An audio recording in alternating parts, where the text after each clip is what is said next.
My name is Donna Ominiyak, and I'm from Woodland Cree First Nation that's located in Cadott Lake, Alberta. We became a nation in 1989. 1990, we signed the agreement for our traditional and our reserve land. We have approximately 1,000 members to our nation. We used to live off the land up until about 20 years ago, and then the animals started depleting. The moose that we ate, the furs that we used to trade in and get money, and then to purchase our food and our clothing and household items.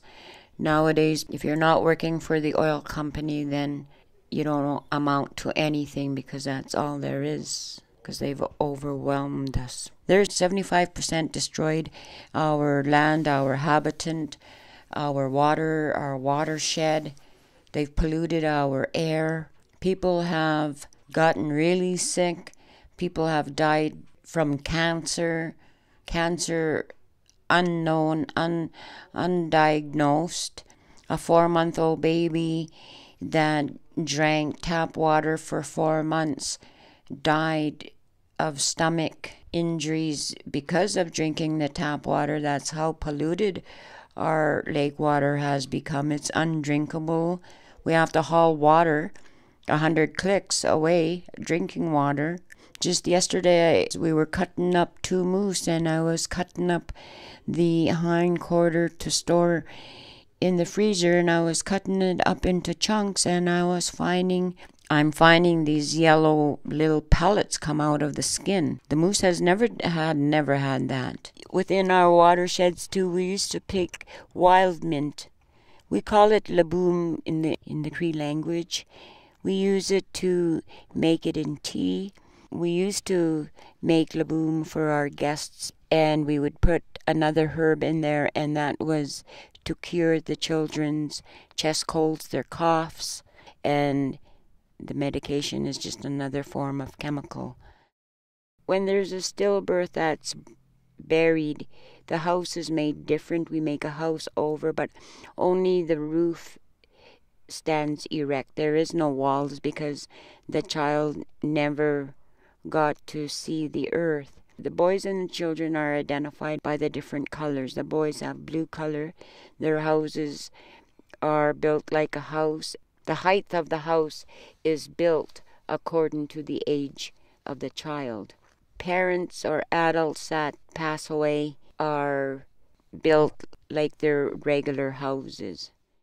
We've objected to the nuclear plant that they were trying to build on our Woodland Cree Reserve. First, it was introduced to the Peace River area people, to the residents there.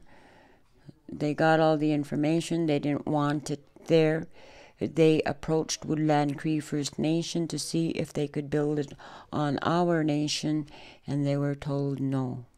They didn't talk much about safety. They didn't talk anything about the hazards, and they definitely didn't tell us the aftermath of a nuclear plant, what it does, how it destroys, and everything becomes barren around there. We had to find out through research. Because we did our homework, they were unable, but they offered us jobs. They've offered us a better way of life. They offered us free power. No, that's not enough.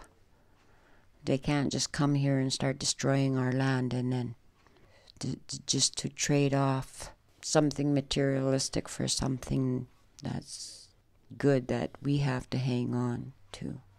It's just like Bernard Ominiyak saying, the days of trading trinkets are over.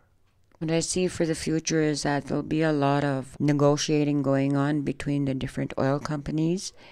We as Native people, we're going to take a stand. We're not going to allow them to disrupt our land anymore. It just amazes me that all of these people that have done this to our environment, not only here in Canada, but all over the world, they just don't know when to quit. They're going to just destroying one another. Somebody has to tell them to stop doing it.